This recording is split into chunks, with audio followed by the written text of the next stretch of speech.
అభిజ్ఞ అంటే తెలుసుకోవాలనే కోరిక. ఈరోజు మనం జాగ్రఫీ అండ్ మ్యాపింగ్ ఈ 2 సెక్షన్స్ గురించి మాట్లాడతా. వీటికి సంబంధించిన డీటెయిల్ స్ట్రాటజీ మాట్లాడేస్తాను. ఈస్ట్‌కి సంబంధించినంత వరకు చూసుకున్నట్లయితే జాగ్రఫీ ప్రతి సంవత్సరము కూడాను టఫ్ అవుతుంది. పాయింట్ 1.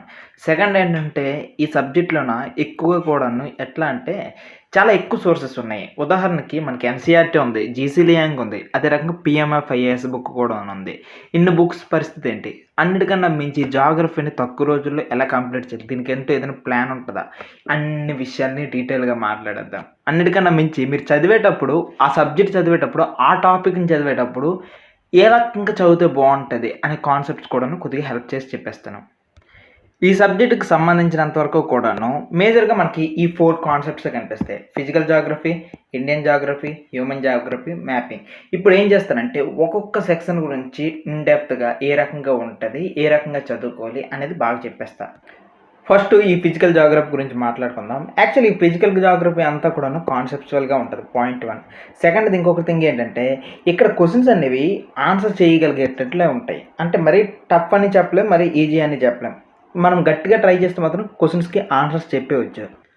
సో, మీరు ఈ క్వెషన్ చదివారనుకోండి, ఈ పీవేవ్స్, ఎస్‌వేవ్స్‌కి సంబంధించి ఎర్త్‌క్వేక్ చదివితే ఈ క్వెషన్ మీరు కాస్త కాన్సెప్ట్ ఉంటే మాత్రం ఈ క్వెషన్ మీరు సాల్వ్ చేసేయొచ్చు.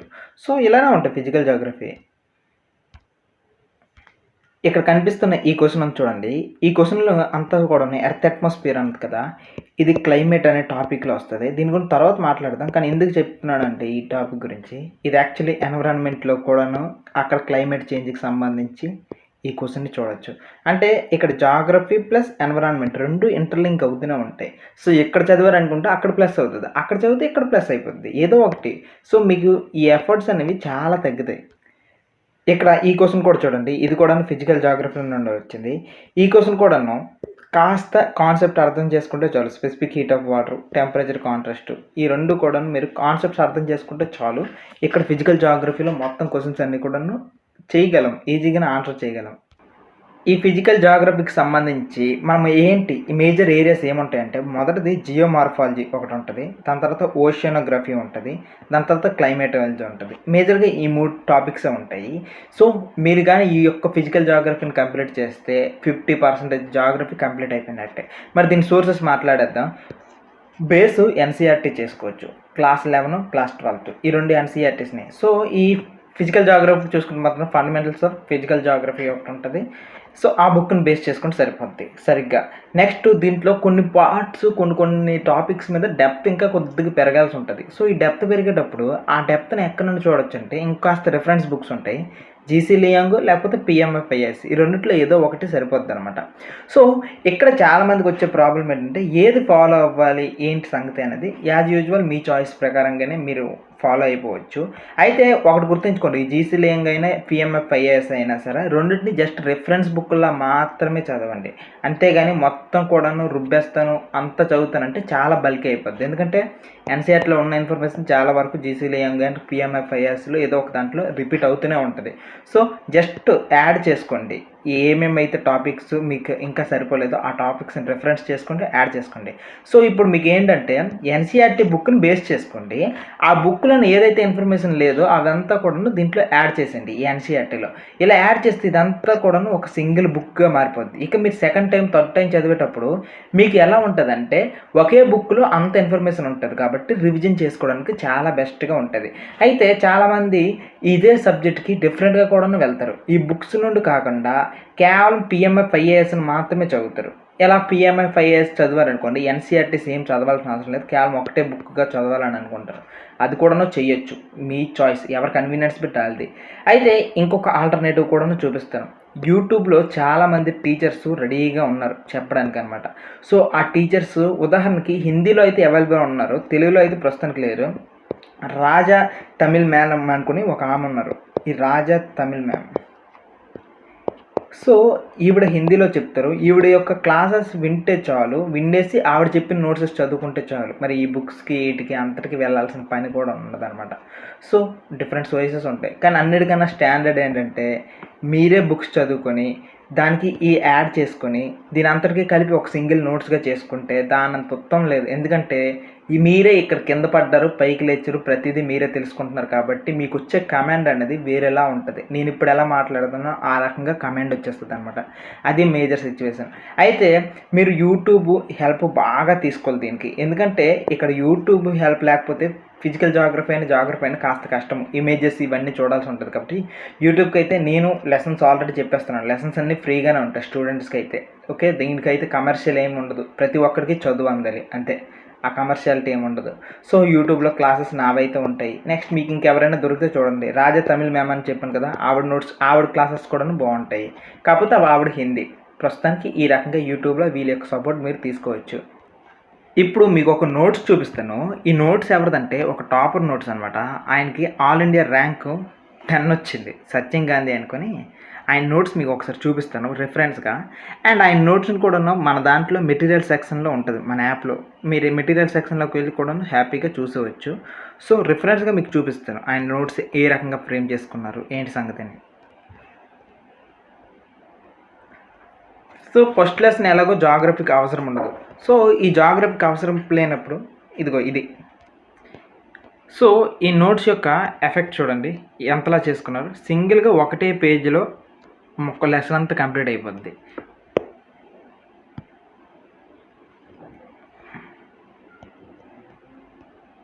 సరే అయిపోయింది ఈ లెసన్, అంతే ఇక్కడికి అయిపోయింది అనమాట. నెక్స్ట్ థర్డ్ లెసన్ వస్తుంది. సో థర్డ్ లెసన్ ఇట్లా స్టార్ట్ అయిపోయింది. ఇక్కడ ఏంటంటే ఇలా, ఇక్కడ ఇదేంటంటే మన ఎన్సీఆర్టీ బుక్స్ ఉన్నాయి కదా, ఎన్సీఆర్టీ జీసీ లియాంగ్, ఈ 2 బుక్స్ని కలిపి నోట్స్ చేసుకున్నారు ఈయన. ఈ నోట్స్లో ఏంటి మొత్తం కూడా వాళ్ళకి అర్థమైనట్టు మొత్తం కూడా సినాప్సిస్గానే రాసుకోవాలి. ఈ నోట్స్ అంతా కూడా అక్కడక్కడ చిన్న చిన్న డయాగ్రామ్స్ వేసుకుంటూ, సో మనకు అర్థమైనట్టు ఒక స్టెప్ తర్వాత ఒక స్టెప్, ఒక స్టెప్ తర్వాత ఒక స్టెప్ అర్థం చేసుకుని చేసుకోవాలి. మీకు ఇంకొక నోట్స్ కూడా చూపిస్తా. ఇది కూడాను మందర్ పత్కి అనుకుని ఆయన కూడాను జాగ్రఫీ నోట్స్. ఈ జాగ్రఫీ నోట్స్ కూడా ఒకసారి చూసిండి. ఆరిజిన్ ఆఫ్ ది ఎర్త్ ఈయన ఎలా తయారు చేసుకున్నాడు సినాప్సిస్గా.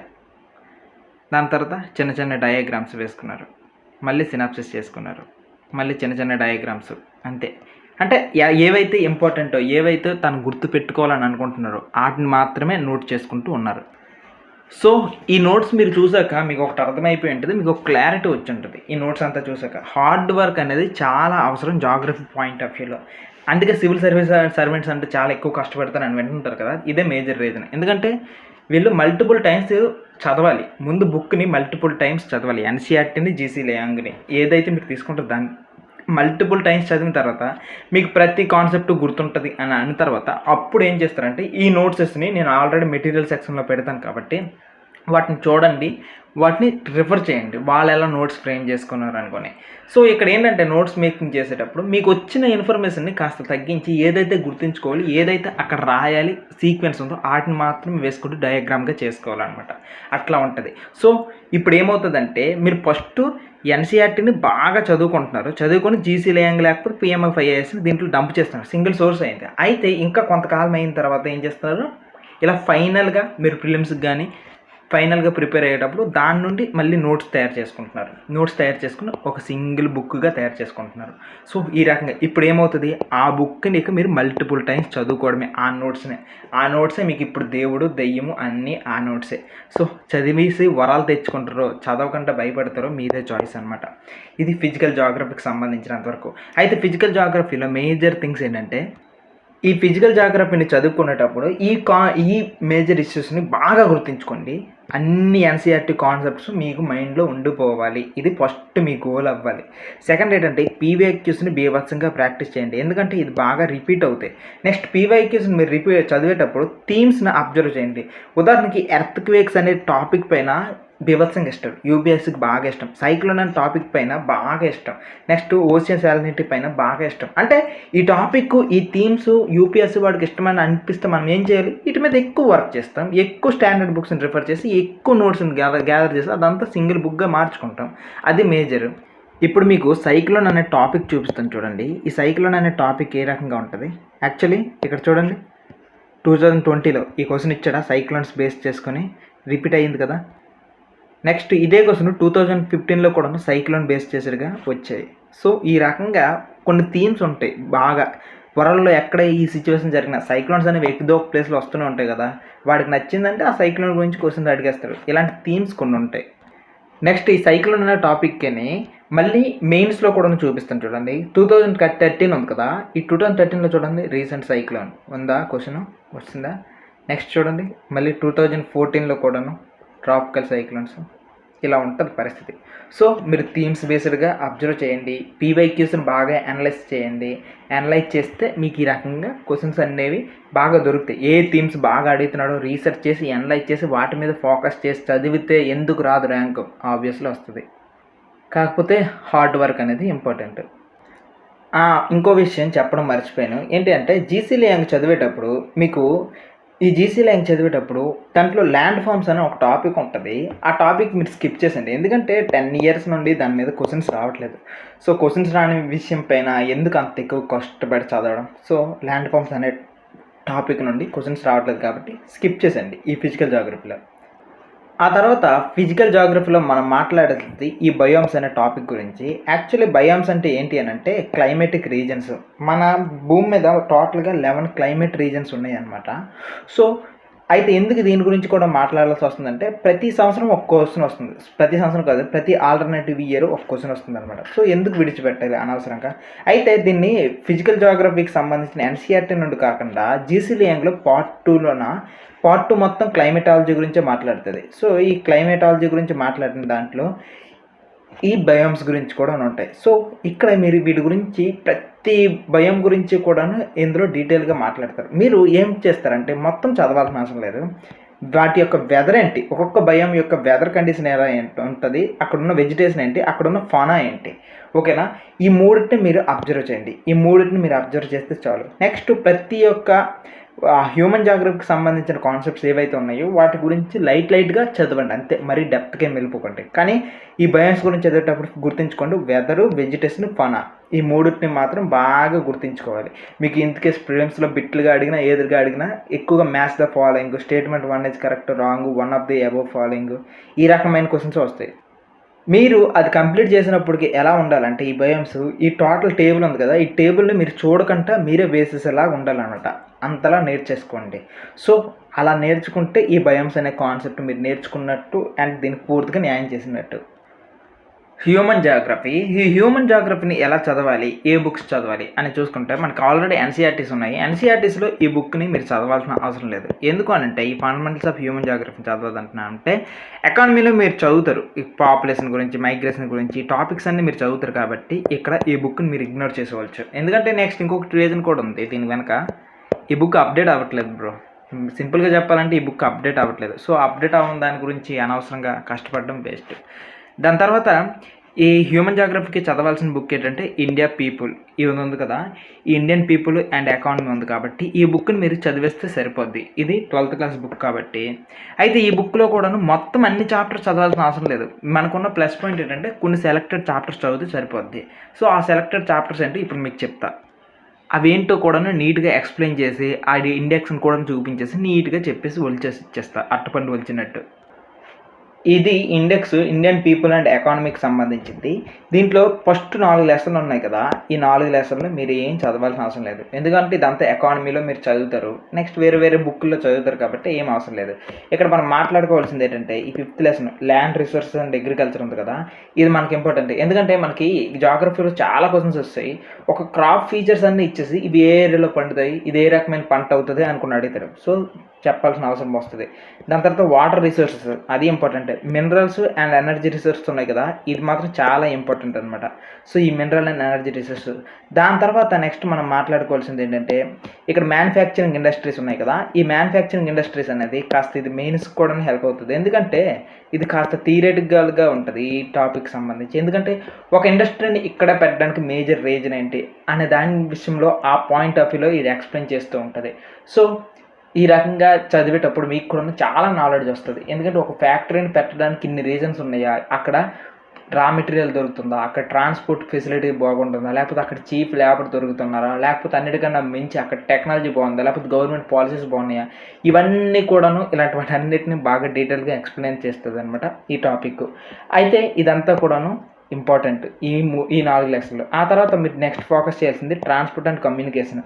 ఇదైతే మాత్రం మీరు ఎకానమీ చదువుతారు కదా! ఈ ఎకానమీకి చదివేటప్పుడు ఇందులో ఉన్న ఇన్ఫర్మేషన్‌ని ఎక్స్‌ట్రాది ఎకానమీకి కొద్దిగా యాడ్ చేయండి. సో, ఇది వాల్యూ అడిషన్ లాంటిదనమాట. ఈ ట్రాన్స్‌పోర్ట్ అండ్ కమ్యూనికేషన్.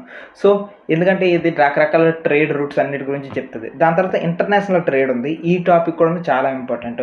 ఇక్కడ ఏంటంటే మీరు పోర్ట్స్ గురించి నేర్చుకుంటారు. పోర్ట్స్ అనే టాపిక్ అయితే చాలా ఇంపార్టెంట్. ఇది మళ్ళీ ఎకానమీకి దీంట్లో కూడాను ఇంటిగ్రేట్ చేసేయండి. సో, ఈ 2 కూడాను ఎకానమీకి సప్లిమెంట్ చేస్తారు. ఈ 2 కూడాను. సో, ఈ రకంగా ఈ మొత్తం బుక్‌లో మీరు చదవాల్సినవి జస్ట్ 6 లెసన్సే అనమాట. సో, ఇవైతే ఈ పైన ఉన్నవి ఇంపార్టెంట్. ఈ కింద ఉన్న 2 అయితే చెప్పాను కదా! ఎకానమీకి సప్లిమెంట్ యాడ్ ఆన్ చేయండి. సో, ఈ సబ్జెక్టు ఈ ఇండియన్ ఫిజికల్ అండ్ ఎకానమీ ఇవి ఉన్నాయి కదా! ఇది అసలు ఎలా చదవాలి? ఏంటి సంగతి? దీని యొక్క మేజర్ ఉద్దేశాలు చూసుకున్నట్లయితే దీంట్లో ప్రీవియస్ ఇయర్ క్వెషన్స్ చాలా ఇంపార్టెంట్. వాటన్నిటిని మీరు అబ్జర్వ్ చేస్తే దీంట్లో అడిగే క్వెషన్స్ ట్రెండ్ అర్థమైపోద్ది. కాన్సెప్ట్ బేస్డ్‌గా ఉంటాయి. ఎందుకంటే ఇట్లా డైరెక్ట్‌గా ఎవడు క్వెషన్ అడగరు. నెక్స్ట్ కరెంట్ అఫైర్స్ కూడా కాస్త ఇంపార్టెంట్. ఎందుకంటే ఇక్కడ ట్రాన్స్‌పోర్ట్ గానీ, కమ్యూనికేషన్ గానీ, ఇంటర్నేషనల్ ట్రేడ్ గానీ ఇవి ఎప్పుడూ చేంజ్ అవుతూనే ఉంటాయి. Next minerals and energy resources కూడాను కాస్త కొన్ని సార్లు అప్డేట్ అవుతూ ఉంటుంది. ఎక్కడైనా మైన్స్ దొరికాయనుకోండి, రీసెంట్‌గా చూసుకున్నట్లయితే సిలికాను ఇవన్నీ కూడాను బాగా ఎక్కువ అనమాట. సిలికాన్‌కి సంబంధించిన ఇండస్ట్రీస్ గానీ ఇవన్నీ కూడాను చాలా ఎక్కువగా మారుమోగుతున్నాయి ఇవన్నీ కూడాను. సో, లిథియం దొరికింది జమ్మూ కాశ్మీర్‌లో. ఇలాంటివన్నీ వస్తుంటాయి కాబట్టి కాస్త ఫోకస్ చేసేయండి ఈ హ్యూమన్ జాగ్రఫీకి సంబంధించి. ఇక్కడ దీన్ని ఎందుకు ఎకానమీకి లింక్ చేయమని చెప్తున్నానంటే మాటకి ఇక్కడ మీరు చదివే ఇన్ఫర్మేషన్ అంతా కూడా ఈ యూనిట్ 4లో ఉన్నది అదంతా కూడాను కాస్త అవుట్‌డేటెడ్ అయిపోయిందనమాట. అవుట్‌డేటెడ్ అంటే దాంట్లో ఎక్కువ అప్డేషన్స్ అవ్వలేదు. అదే ఎకానమీ మీరు చదువుకున్నారంటే ఎకానమీ అనేది డైనమిక్ సబ్జెక్ట్ కాబట్టి ఎప్పుడు అప్డేట్ అవుతుంటుంది కాబట్టి అప్డేటెడ్ ఇన్ఫర్మేషన్ కూడా మీకు యాడ్ ఆన్ అయిపోద్దనమాట. అందుకే చదవమన్నాను. ఇండియన్ జాగ్రఫీ గురించి మాట్లాడుకున్నట్లయితే ఇండియన్ జాగ్రఫీ యొక్క సిస్టమ్ ఎలా ఉంటుందంటే మోస్ట్ క్వెషన్స్ అన్నీ కూడాను ఇదిగో ఈ మ్యాపింగ్ బేస్డ్‌గానే ఉంటాయి. ఈ ఇండియన్ జాగ్రఫీలో ఉన్న క్వెషన్స్ అన్నీ ఎలాగ ఉంటాయి? రివర్స్, డ్రైనేజ్ బేస్డ్‌గా, నెక్స్ట్ మౌంటైన్ రేంజెస్ ఇవే ఉంటాయన్నమాట ఎక్కువగా కూడాను. అయితే ఇక్కడ మీరు చదువుతున్న ఈ రివర్స్, ఇదే డ్రైనేజ్, ఇవే మౌంటైన్ రేంజెస్ ఇవన్నీ కూడాను ఇంతకుముందు మీరు ఎక్కడో చదువుకున్నట్టు విన్నట్టు అనిపిస్తుంది కదా! ఎన్విరాన్మెంట్. ఎన్విరాన్మెంట్‌లో మీరు national parks, wild life sanctuaries, bird sanctuaries, tiger reserves ఇవన్నీ చదివేటప్పుడు పక్కన రివర్స్ కానీ లేకపోతే మౌంటైన్ రేంజెస్ కానీ ఇవన్నీ కూడాను మీరు చదువుతూనే వెళ్తారు. సో, నా యొక్క సలహా ఏంటంటే వీటన్నిటికి సంబంధించి ఒక మ్యాప్‌లో వేసి పెట్టుకోండి. దేనికి సంబంధించి సో, మౌంటైన్‌కి సంబంధించి ఒకటి, రివర్‌కి సంబంధించి ఒకటి, అదే రకంగా డ్రైనేజ్‌కి సంబంధించి డ్రైనేజ్ మీన్స్ రివర్స్. సో, వీటికి సంబంధించిన మ్యాప్ ఒకటి వేసేసుకుంటే మీకు చాలా బెనిఫిట్ ఉంటుంది. అయితే ఈ ఇండియన్ జాగ్రఫీకి సోర్స్ మీరు చూసుకున్నట్లయితే ఇండియన్ ఫిజికల్ ఎన్విరాన్మెంట్ ఉంది కదా! ఆ బుక్ చదివేసుకుంటే చాలు. ఇది NCERT class 11. So, Indian physical environment చదువుకుంటే సరిపోద్దనమాట. సో, దీని ఇండెక్స్ బేస్డ్‌గా ఇంకా చెప్తాను డెప్త్‌గా. సో, ఇది ఇండియన్ ఫిజికల్ ఎన్విరాన్మెంట్‌కి సంబంధించిన బుక్కు. సో, ఈ టెక్స్ట్ బుక్‌ని మీరు చదివినట్లయితే ఇక్కడ ఇండియా లొకేషన్ ఉంది కదా! ఈ టాపిక్ వెరీ ఇంపార్టెంట్. దాని తర్వాత స్ట్రక్చర్ అండ్ ఫిజియోగ్రఫీ ఉంది కదా! ఇది కూడాను ఇంపార్టెంట్. దీంట్లో మీరు హిల్స్ గానీ, మౌంటైన్స్, రేంజెస్, లేక్స్ వీటన్నిటి గురించి నేర్చుకుంటారు. డ్రైనేజ్ సిస్టమ్ ఉంది కదా! డ్రైనేజ్ సిస్టమ్ మీన్స్ రివర్స్ అనమాట. ఇవన్నీ కూడాను మ్యాప్ బేస్డ్‌గానే ఉంటాయి. తర్వాత క్లైమేట్ గానీ, నేచురల్ వెజిటేషన్ గానీ, సాయిల్ గానీ ఇవన్నీ కూడాను కాన్సెప్ట్స్ బేస్డ్‌గా ఉంటాయి. కాన్సెప్ట్స్ ఎప్పుడైనా సరే బట్టి పట్టాల్సిన అవసరం లేదు. జస్ట్ అర్థం చేసుకోవాల్సి ఉంటుంది. కానీ ఈ 3 ఉన్నాయి చూడండి ఇండియా లొకేషన్ ఈ 3 ఇది కాస్త మాటన అంటే బట్టి పట్టాల్సిన అవసరమే ఉందన్నమాట. అయితే మీకు ముందు నుండే చెప్పుకుంటూ వస్తున్నాను. ఇవన్నీ కూడాను ఎవడు డైరెక్ట్ క్వెషన్‌లు అడగడు. ఇదంతా కూడాను మ్యాపింగ్ బేస్డ్‌గా ఉంటాయి. సో, మీరు ప్రీవియస్ ఇయర్ క్వెషన్స్ చదువుకుంటే ఈజీగా అర్థమవుతుంది. మ్యాపింగ్‌లోనే ఏ రకంగా ఉంది అనేది. సో, ఇంతే ఈ బుక్‌కి సంబంధించి. నెక్స్ట్ 7th లెసన్ ఉంది చూడండి. ఈ నేచురల్ హజార్డ్స్, డిజాస్టర్స్. ఇదేంటంటే ఈ బుక్ ఈ చాప్టర్ చదివినప్పుడు మాత్రం ఫిజికల్ జాగ్రఫీలోనే ఎర్త్‌క్వేక్స్, సైక్లోన్స్ ఇవన్నీ నేర్చుకుంటారు కదా! వీటితోని ఇంటిగ్రేట్ చేసండి. ఇది చదివినప్పుడు దాంతోని ఇంటిగ్రేట్ చేస్తే ఈ లెసన్ మీకు ఇంకా వాల్యూ ఎడిషన్ లాగా మారిపోద్ది. ఎందుకు అనంటే ఈ లెసన్‌లోన అరేబియన్ సీలో ఎందుకు ఎక్కువ సైక్లోన్స్ వస్తున్నాయి? ఎందుకు ఈ ప్లేస్‌లోనే ఎక్కువగా ఎర్త్‌క్వేక్స్ వస్తున్నాయి? ఇలాంటి వాటన్నిటి గురించి డీటెయిల్డ్‌గా డిస్కస్ చేసి ఎక్స్‌ప్లెయిన్ చేస్తారు. అందుకే ఈ టాపిక్‌ని ఫిజికల్ జాగ్రఫీతో కొద్దిగా లింక్ చేశారనుకోండి మజా వచ్చేస్తది. ఇది ఇండియన్ జాగ్రఫీ గురించి. ఇప్పుడు మ్యాపింగ్ గురించి మాట్లాడతా. ఆ తర్వాత చాలా ఇంపార్టెంట్ జాగ్రఫీకి ఇంకొక 50% కాంట్రిబ్యూట్ చేసేది ఈ మ్యాపింగ్ అనమాట. ఈ మ్యాపింగ్‌లో మనకు మేజర్‌గా 3 టైప్స్ ఆఫ్స్ ఉంది అబ్జర్వ్ చేయొచ్చు. అవేంటి అనంటే మొదటగా వరల్డ్ మ్యాప్స్ ఇంపార్టెంట్ అవుతది. నెక్స్ట్ ఇండియన్ మ్యాప్స్ మనకి ఇంపార్టెంట్ అవుతది. దాని తర్వాత ఇంకో ముఖ్యమైనది ఏంటంటే కరెంట్ అఫైర్స్. ఈ 3 కూడా మనకి చాలా ఇంపార్టెంట్. ఈ మూడిటికి గురించి కూడాను మనం వర్క్ చేయాల్సి ఉంటుంది.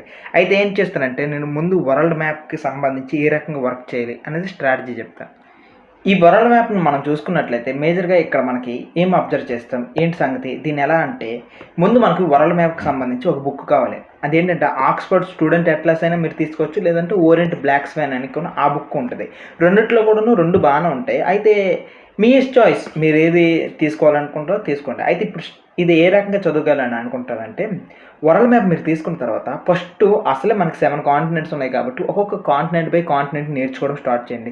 ఉదాహరణకి ఫస్ట్ నార్త్ అమెరికా తీసుకున్నారంటే నార్త్ అమెరికాలోన వెంటనే మీరేం చేస్తారంటే ఒక బ్లాంక్ మ్యాప్ తీసుకోండి. అక్కడ మీరు వేటి గురించి అయితే ఆ మ్యాప్స్‌లో రాయాలంటే మౌంటైన్స్ గురించి, రివర్స్ గురించి, ప్లేట్యూ గురించి, లేక్స్ గురించి. ఉదాహరణకి ఇది నార్త్ అమెరికా అనుకుంటే ఈ నార్త్ అమెరికాలో ఉన్న మౌంటైన్స్‌ని లొకేట్ చేయండి. దాని తర్వాత రివర్స్‌ని లొకేట్ చేయండి. దాని తర్వాత ప్లాట్యూస్‌ని లొకేట్ చేయండి. దాంట్లో ఉన్న లేక్స్‌ని లొకేట్ చేయండి. ఇలా బ్లాంక్ మ్యాప్ మీద మీరు చేసి వాటన్నిటిని దాచుకోండి. ఇలా కాంటినెంట్ అన్ని కాంటినెంట్స్‌కి ఇదే ప్రాసెస్ చేయండి. ఇలా చేయడం వల్ల మీకు చాలా నాలెడ్జ్ పెరిగిపోద్ది. ఇదంతా కూడాను మీకు తర్వాత ఉపయోగపడతాయి ఈ మ్యాప్స్ అన్నీ కూడాను. సో, వేస్ట్ చేసుకోకండి. నెక్స్ట్ ఈ మ్యాపింగ్‌లో వరల్డ్‌కి సంబంధించి అయితే ప్రతి సంవత్సరం ఎక్కడో దగ్గర తన్నుకుంటూ చచ్చిపోతూ ఉంటారు. ఆళ్ళు కొట్టుకుంటారు. మనకు బిట్స్ ఇస్తుంటారు. సో, మరి ఇది ఎలా జరుగుతుంటది. ఉదాహరణకి రష్యా, ఉక్రెయిన్ అక్కడ ఆ ప్లేస్. మిడిల్ ఈస్ట్ ఉంది కదా! ఈ మిడిల్ ఈస్ట్‌లో కూడాను ఎప్పుడు ఇదే గోల. తర్వాత సౌత్ చైనా సీ ఉందా? ఇట్స్ వైపు కూడాను ఎక్కువగా ఇదే గోల. హౌతీ రెబెల్స్ వీళ్ళందరూ ఉంటారు. ఆ ఏరియాస్ కూడాను ఎక్కువ గొడవ. సో, ఇలా ఎక్కడ గొడవలు జరిగినా సరే ఆ గొడవలు ఉన్న ఏరియాస్‌కి కాస్త ఫోకస్ చేసి దాన్ని కూడాను మ్యాపింగ్‌లోనే యాడ్ చేసేయండి. ఇంతసేపు ఓపుగా చూసారు కాబట్టి మీకు ఒక బోనస్. ఇదేంటంటే ఇది కష్టపడి తయారు చేసింది ఒకటేదనమాట. ఏంటంటే మొత్తము యూపీఎస్సీలోననమాట ఎప్పుడో 2006 టైం నుండి తీసుకున్నట్లయితే ఈ మ్యాప్స్ పైన వరల్డ్‌కి సంబంధించినంత వరకు ఏ క్వెషన్స్ ఎక్కువగా వచ్చాయి, ఏ టాపిక్స్ ఎక్కువగా వచ్చాయి, ఏ ప్లేసెస్ ఎక్కువగా వచ్చాయి అనే దాని గురించి ఉంటది. దీనికి ఎగ్జాంపుల్‌గా చూస్తే రీజియన్ బేస్డ్‌గా కూడాను ఉంటది. వాటర్ బాడీస్ బేస్డ్‌గా, నెక్స్ట్ స్ట్రెయిట్స్ బేస్డ్‌గా, బార్డరింగ్ కంట్రీస్ బేస్డ్‌గా, రివర్స్ బేస్డ్‌గా ఎలా వచ్చాయి అనేది ఇక్కడ ఈ మ్యాప్‌లో మీకు ఈ ఫోటోలో మీకు కనిపిస్తుంటది. ఈ ఏరియాస్‌ని మాత్రం పక్కాగా గుర్తుంచుకోండి. ఓకేనా? పక్కాగా గుర్తుంచుకోండి. ఏవేవి ఎన్ని సార్లు వచ్చాయి అనేది కూడా నేను దీంట్లో ఉంది. సో, దీన్ని జాగ్రత్తగా వాడుకోండి. మీకు మంచి రిజల్ట్స్ వస్తాయి. ఇప్పుడు ఈ మ్యాపింగ్‌లోన మనకు కరెంట్ అఫైర్స్ బేస్డ్ కూడా ఉంటాయి కదా! ఈ కరెంట్ అఫైర్స్ కూడా చెప్తాను. పీటీ 365 తీసుకోండి. ఇది సంవత్సరం లాస్ట్‌లో రిలీజ్ అవుతది. ఐఆర్ 365 కూడా సంవత్సరం లాస్ట్‌లో రిలీజ్ అవుతది. మీరేం కష్టపడాల్సిన అవసరం లేదు. ఈ మ్యాపింగ్ సెక్షన్‌కి వెళ్తే ఆటోమేటిక్‌గా వాడే మ్యాప్స్ అన్నీ చేసి ఇచ్చేసుంటాడు. వాటిని చదువుకోండి. సింపుల్‌గా తేలిపోద్ది. ఆ సంవత్సరం వచ్చిన కరెంట్ అఫైర్స్ అన్నీ కూడాను తేలిపోతాయన్నమాట సింపుల్‌గా. మీరు కష్టపడకుండా. అది వాడు చేసి వండేసి వడ్డించేస్తాడు. మీరు జస్ట్ దాన్ని తినడమే ఇక. ఇక ఇండియా మ్యాపింగ్ చూసుకున్నట్లయితే ఇండియాకి కూడాను సేమ్ అదే అట్లస్ ఫాలో అవ్వండి. ఎన్‌సీఈఆర్‌టీస్ మీరు చదివేటప్పుడు ప్రతిసారి కూడాను ఆ లొకేషన్ ఏదొచ్చినా సరే ఆ పేరు రాసుకోండి. రాసుకున్న తర్వాత మీకు ఖాళీ టైం ఉన్నప్పుడు వాటన్నిటిని కూడా మ్యాప్‌లో దొరివేసేయండి. దాని తర్వాత ప్రీవియస్ ఇయర్ క్వెషన్స్ మీరు చదివేటప్పుడు ఇండియాకి సంబంధించినవి ఏవైనా ప్రీవియస్ ఇయర్ క్వెషన్స్‌లోన ఏవైనా లొకేషన్స్ వస్తే వాటన్నిటిని కూడాను ఒక దగ్గర రాసుకోండి. వాటన్నిటికి మ్యాపింగ్ చేసి పెట్టుకోండి. ఒక బ్లాంక్ పేజ్ తీసుకోండి. అదే అయిపోద్ది. దాని తర్వాత మీరు బ్లాంక్ మ్యాప్స్ కొన్ని తీసుకొని మీరు కావాలనే మౌంటైన్స్‌కి అన్నిటికి సంబంధించి ఒక బ్లాంక్ మ్యాప్, హిల్స్‌కి సంబంధించి ఒక blank map, plateaus, reverse, lakes, glaciers, parks వీటన్నిటికి సంబంధించి చేసేసారనుకోండి ఒక పని అయిపోద్ది. చెప్తున్నాను కదా! ఇవన్నీ చేశారనుకోండి మీకు tiger reserves, national parks, wild life sanctuaries ఇవన్నీ కూడాను చాలా హెల్ప్ అయిపోతాయన్నమాట వీటితో పాటుగా. ఓకేనా? మెయిన్‌గా రివర్స్‌కి చాలా హెల్ప్ అయిపోద్ది. సో, ఇవన్నీ కూడాను చాలా బెటర్‌గా ఉంటాయి. ఇంతే ఇండియన్ మ్యాపింగ్ ఈ రకంగా చేయండి సెట్ అయిపోద్ది. దీని తర్వాత జాగ్రఫీకి సంబంధించిన మెయిన్స్ గురించి కాస్త కూడా మాట్లాడకపోతే ఇది ఇన్‌కంప్లీట్ అయిపోద్ది. సో, మీరు ఫిజికల్ జాగ్రఫీ చదివేటప్పుడు ఏం చేస్తారంటే ఎన్విరాన్మెంట్ ఉంది కదా! ఈ ఎన్విరాన్మెంట్ అదే రకంగా డిజాస్టర్ మేనేజ్మెంట్ ఈ రెండిటిని ఇంటిగ్రేట్ చేసి పడేయండి. అప్పుడు మీకు ఒక బీభత్సంగా వచ్చేస్తది. తర్వాత హ్యూమన్ జాగ్రఫీకి చూసుకున్నట్లయితే మంచి సోర్సెస్ ఏమి లేవు. ఓన్లీ ఐఏఎస్ అనుకుని ఒక కోచింగ్ సెంటర్ ఉంది. వాళ్ళు ప్రహార్ అనుకోని ఒక మ్యాగజైన్స్ లాంటివి రిలీజ్ చేస్తుంటారు. బుక్‌లెట్ లాంటివి. ఆటిలో బాగా కవర్ చేస్తారు. ప్రిలిమ్స్ తర్వాత చాలా సార్లు రిలీజ్ చేస్తుంటారు. ఒకసారి అబ్జర్వ్ చేయండి దాని తర్వాత. తర్వాత ఈ హ్యూమన్ జాగ్రఫీ అండ్ ఎకనామిక్ జాగ్రఫీని చదివేటప్పుడు చెప్పాను కదా! ఎకానమీని ఇంటిగ్రేట్ చేసేయండి. మీకు కాంప్రిహెన్సివ్ ఆన్సర్స్ దొరుకుతాయన్నమాట. సో, మీరిక్కడ ఎలా అంటే ఎక్కువగా ఫ్యాక్చువల్ థింగ్సే ఉంటాయి. కానీ అనలైటికల్‌గా రాయాల్సి ఉంటది. ఉదాహరణకి వాల్కనైస్ ఎక్కడ పేలింది అని అడగడం బదులు దీని రీజన్స్ అని అడుగుతాడు, దీనివల్ల వచ్చే ఇంప్లికేషన్స్ అడుగుతాడు, దీని మీద ఎకానమీ పరంగా లేకపోతే ప్రజల లైఫ్ మీద ఏ రకంగా ఇంపాక్ట్ ఉంటుందని కాస్త అనలైటికల్గా అడుగుతాడనమాట. సో 360 డిగ్రీస్లో ఆన్సర్ చెప్పడానికి ట్రై చేయండి. నెక్స్ట్ వీటికి సంబంధించి ఇంకొక మేజర్ థింగ్ అసలు ఎలా క్వశ్చన్స్ అడుగుతున్నాడు ఏంటి అబ్జర్వ్ చేయాలంటే ప్రీవియస్ ఇయర్ క్వశ్చన్స్ మళ్ళీ మెయిన్ అనమాట. సో ఈ ప్రీవియస్ ఇయర్ క్వశ్చన్స్ కూడాను హ్యూజ్గా రిపీట్ అవుతూ ఉంటుంది. రిపీట్ చాలా అవుతుంటుంది. కాబట్టి మీరు ప్రీవియస్ ఇయర్ క్వశ్చన్స్ని సాల్వ్ చేయండి. మెయిన్స్ ఓకేనా, మెయిన్స్కి సంబంధించిన ప్రీవియస్ ఇయర్ బుక్లెట్ని నేను మెటీరియల్ సెక్షన్లో పెడతాను, మీరు చూసుకోవచ్చు, ఫ్రీయే, డబ్బులు ఏం అవసరం లేదు. ఓకేనా. సో ప్రీవియస్ ఇయర్ క్వశ్చన్స్ చూసండి, అబ్జర్వ్ చేయండి, అసలు ఏ థీమ్స్ ఎక్కువగా రిపీట్ అవుతున్నాయి అనుకుని అబ్జర్వ్ చేసి దాని మీద ఒక మంచి నోట్స్ తయారు చేసుకోండి. ఏ థీమ్స్ అయితే ఆ థీమ్స్ రెడీమేడ్ ఆన్సర్ లాగా ఉండాలి. అది ఇన్ కేస్ ఆ టాపిక్ సంబంధించి ఏ క్వశ్చన్ అడిగినా సరే అక్కడ నుండి ఆన్సర్ రాసేటట్లు ఉండాలి. రాసుకున్న ఇన్ఫర్మేషన్ ఇప్పుడు వాల్కనస్ గురించి ఎక్కువగా రిపీట్ అవుతుంది దాన్ని మీకు తెలిస్తే మెయిన్స్లో మీరు వాల్కన్ మీద ఒక రెడీమేడ్ ఆన్సర్ రెడీ చేసండి. సో దాని యొక్క ఇంట్రడక్షన్, దాని యొక్క బాడీ ఎలా ఉండాలి, దాని మీద కన్క్లూజన్ ఎలా ఉండాలి, దానికి సంబంధించిన ఫ్యాక్ట్స్ ఏంటి, దానికి ఇంకేమైనా వే ఫార్వర్డ్ ఉంది, ఇవన్నీ కూడా రెడీమేడ్గా తయారు చేసుకుంటే మీరు చేసేవచ్చు అనమాట. సో ఇక్కడ మీరు అబ్జర్వ్ చేయాల్సింది ప్రీవియస్ ఇయర్ క్వశ్చన్స్, దాని థీమ్స్ని బాగా అబ్జర్వ్ చేయండి. అయిపోయింది. దాని తర్వాత జాగ్రఫీని ఎలా ప్లాన్ చేసుకోవాలి, ఎలా చదవాలి, అది మేజర్ థింగ్. ఇప్పుడు జాగ్రఫీ ఈ ప్లాన్ చూసుకున్నట్లయితే ఈ ప్లాన్ అనేది 2 వీక్స్ పడుతుంది అట్లీస్ట్. మళ్ళీ చెప్తున్నా, ఈ ప్లాన్ ఏంటంటే మీరు second revision, third revision, fourth revision చేసినప్పుడు అయితే ఇంకా ఫాస్ట్ అవుతుంది. ఓకే, అలా చూసుకోండి. సో ఈ సబ్జెక్ట్ కూడా కాన్సెప్ట్ మెయిన్. మీరు ఎన్ని పేజీలు తిరిగేశారు అనే దానికంటే కాన్సెప్ట్లు మెయిన్. కాన్సెప్ట్లు క్లియర్ అవ్వకుండా పరిగెత్తకండి దయచేసి. ఓకే, ఇప్పుడు మనం స్టార్ట్ చేసేద్దాం. స్టార్టింగ్ ఫిజికల్ జాగ్రఫీ ఉంది కదా, ఫస్ట్ రోజు ఫిజికల్ జాగ్రఫీ, అది కూడా ఎన్సీఆర్టీ చాప్టర్ 2, 3, 4 ఈ 3 కూడా చేయండి. దాని తర్వాత ప్రీవియస్ ఇయర్ క్వశ్చన్స్ ఉన్నాయి కదా అవి చేయండి. తర్వాత మీకు వరల్డ్ మ్యాప్ వేయమని చెప్పాను కాబట్టి బ్లాంక్ పేజ్ తీసుకోండి. నేను ఏవైతే మౌంటైన్స్, లేక్స్ ఏవైతే రాసిచ్చానో వాటన్నిటిని కూడాను మార్క్ చేయండి. సో ఏసియాకి సంబంధించిన మ్యాపింగ్ అయిపోద్ది. సెకండ్ రోజు ఏం చేస్తారంటే 5, 6, 7 ఈ 3 చాప్టర్లో కంప్లీట్ చేసండి. ఇక్కడ 7th చాప్టర్ ఉంది కదా, ఇది యాక్చువల్ ల్యాండ్ ఫార్మ్స్. ముందే చెప్పాను ల్యాండ్ ఫార్మ్స్ మీద ఎక్కువ క్వశ్చన్స్ రావట్లేదు అనుకుని. సో అది బేసిక్ అండర్స్టాండింగ్ ఉంటుంది, అది ఏ రకమైన ల్యాండ్ ఫార్మ్ ఏంటి సంగతి అనేది. నెక్స్ట్ ఆ రోజు ప్రీవియస్ ఇయర్ క్వశ్చన్స్ చేయండి, ఈసారి ఆఫ్రికా మ్యాపింగ్ చేయండి.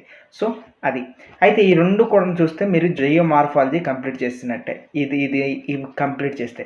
దాని తర్వాత 3వ రోజు చూస్తే 9, 10, 11, 12 ఈ 4 చాప్టర్లో కూడా క్లైమేటాలజీకి సంబంధించినవి. సో ఈ క్లైమేటాలజీ కంప్లీట్ అయిపోద్ది. ప్రీవియస్ ఇయర్ క్వశ్చన్స్ చేయండి, యూరోప్ మ్యాపింగ్ చేయండి. ఇక్కడ 4th డే వచ్చినప్పుడు కనుక రివిజన్ చేయండి. సో ఇప్పటి వరకు చదివినవన్నీ రివిజన్ చేసి నెక్స్ట్ ఏదైనా కంప్లీట్ అవ్వకపోతే ఆ రోజు కంప్లీట్ చేసుకోవడానికి ట్రై చేయండి. దాని తర్వాత 5th డే ఫిజికల్ జాగ్రఫీ తీసుకోండి. ఈ physical జాగ్రఫీలోనూ 13th, 14th chapters complete చేయండి. అదే రోజు మీకు చాలా టైం మిగులుతుంది కాబట్టి రివైజ్ చేయండి ఇంతవరకు చదివింది. నెక్స్ట్ అదే రోజు సౌత్ ఆఫ్రికా, ఆస్ట్రేలియా ఈ మ్యాపింగ్ కూడా చేయండి. ఓకే, దాని తర్వాత 6th రోజు జీసీ లియాంగ్ మీకు చదవమని చెప్పాను కాబట్టి జీసీ లియాంగ్లో బయోమ్స్ అనే టాపిక్ మీద మంచిగా చదువుకోండి. మ్యాప్ ఒకటి వేసుకోండి, చెప్పాను కదా బయోమ్స్ మ్యాప్, ఆ మ్యాప్ని మీ మైండ్లో వచ్చేటట్లు చేయండి.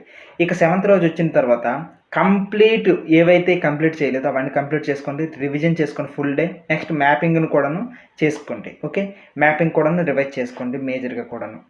దాని తర్వాత ఇక్కడ నుండి ఇండియన్ జాగ్రఫీకి వస్తారు. ఇండియన్ జాగ్రఫీకి ఆల్రెడీ ఒక ఎన్సీఆర్టీ చెప్పాను కదా, ఈ ఫిజికల్ ఎన్విరాన్మెంట్ అది చేస్తారు, అది చాప్టర్ 1, చాప్టర్ 2 చేస్తారు. ఇండియన్ జాగ్రఫీకి సంబంధించిన మ్యాపింగ్ చేస్తారు. ఓకే, దాని తర్వాత ఇక్కడ కూడా సేమ్ బ్లాంక్ పేజెస్ తీసుకోండి. ఇండియన్ రివర్స్, లేక్స్, ప్లేసెస్ ఏ వస్తే అవన్నీ చేస్తూ వెళ్తారు. తర్వాత చాప్టర్ 3, చాప్టర్ 4, చాప్టర్ 5, చాప్టర్ 6 ఈ 4 చాప్టర్లు ఆ రోజు చేస్తారు, మ్యాపింగ్ చేస్తారు. ఓకే, నెక్స్ట్ 10th రోజు ఏం చేస్తారంటే రివిజను, తర్వాత మ్యాపింగ్ కూడా రివిజన్ చేసుకుంటారు ఆ కంప్లీట్ డే. ఆ తర్వాత ఇక్కడ 11th డేకి వచ్చిన తర్వాత హ్యూమన్ జాగ్రఫీని, సో హ్యూమన్ జాగ్రఫీ ఎన్సీఆర్టీ చెప్పాను కాబట్టి ఆ ఎన్సీఆర్టీలోనే చాప్టర్ 5, చాప్టర్ 6, చాప్టర్ 7 ఈ 3 చాప్టర్లు కంప్లీట్ చేయండి. మ్యాపింగ్ ఈసారి రివైజ్ చేయండి ఏవైతే ఇంతకుముందు చేశారు. నెక్స్ట్ మీకు ఇంకా టైం దొరుకుతుంది కాబట్టి ఏవైతే కంప్లీట్ చేయలేదో ఆ టాపిక్స్ని కంప్లీట్ చేసుకోండి. నెక్స్ట్ ఇక్కడ 12th రోజు చాప్టర్ 8, 9, 10, 11 ఈ 3 చాప్టర్లు కంప్లీట్ చేసేయండి. మ్యాపింగ్ చేయండి, మ్యాపింగు రివైజ్ కూడా చేసుకోండి, ఏవైతే కంప్లీట్ చేయలేదో అవి కంప్లీట్ చేయండి. సో ఇంకా ఈ 13th డే ఏం చేస్తారంటే మీ చాయిస్, మీరు ఈరోజు మొత్తము రివైజ్ చేస్తామన్నా మీ చాయిసే, లేదు ఒక సెక్షనల్ టెస్ట్ తీసుకుంటామన్నా మీ చాయిసే. సో ఈ రకంగా చేస్తే మొత్తం కంప్లీట్ అయిపోద్ది. నెక్స్ట్ ఇంకొక థింగ్ ఏంటంటే మీరు ఈ మొత్తం చేసినప్పుడు మీకు ఇంకొక విషయం కూడా అబ్జర్వ్ చేసుకోవచ్చు. మీకు కానీ కరెంట్ అఫైర్స్ అంటే మీరు third revision, fourth revision, fifth రివిజన్‌లో వచ్చినప్పుడు ఏం చేస్తారంటే కరెంట్ అఫైర్స్ కూడాను యాడ్ చేసుకోండి అనమాట. సో, ఏ రోజైతే రివిజన్‌లు చెప్పానో ఆ రోజు మంత్లీ మ్యాగజైన్స్‌ని చేసుకోవడానికి కాస్త టైం పెట్టుకోండి. ఒకవేళ థర్డ్ రివిజన్, ఫోర్త్ రివిజన్‌లు చేస్తే. సో, సింపుల్‌గా అయిపోద్ది. ఇది జాగ్రఫీకి సంబంధించిన full length strategy video. So, ఎవరైతే కష్టపడతారో వాళ్ళకి మంచి రిజల్ట్స్ ఉంటాయి. సో, ఈ లెసన్‌లో మళ్ళీ చెప్తున్నాను. ఎక్కువ మంది కష్టపడరు కాబట్టి, ఆ కష్టం ఏదో మీరే చేశారంటే, సీరియస్ యాస్పిరెంట్స్‌తోని మీరు పోటీ పడగలరు. వాళ్ళకన్నా ఎక్కువ మార్కులు తీసుకొని రాగలరు. సో, ఆల్ ది బెస్ట్ మీ అందరికీ కూడాను. మీ అందరూ కూడాను బాగా చదువుకోవాలి. ఇన్‌కేస్ ఈ సబ్జెక్ట్‌కి సంబంధించిన మెటీరియల్స్ నా దగ్గర ఏవైనా ఉంటే, అవన్నీ కూడా మెటీరియల్ సెక్షన్‌లో పోస్ట్ చేస్తాను. అండ్ ఫైనల్‌గా ఆల్ ది బెస్ట్.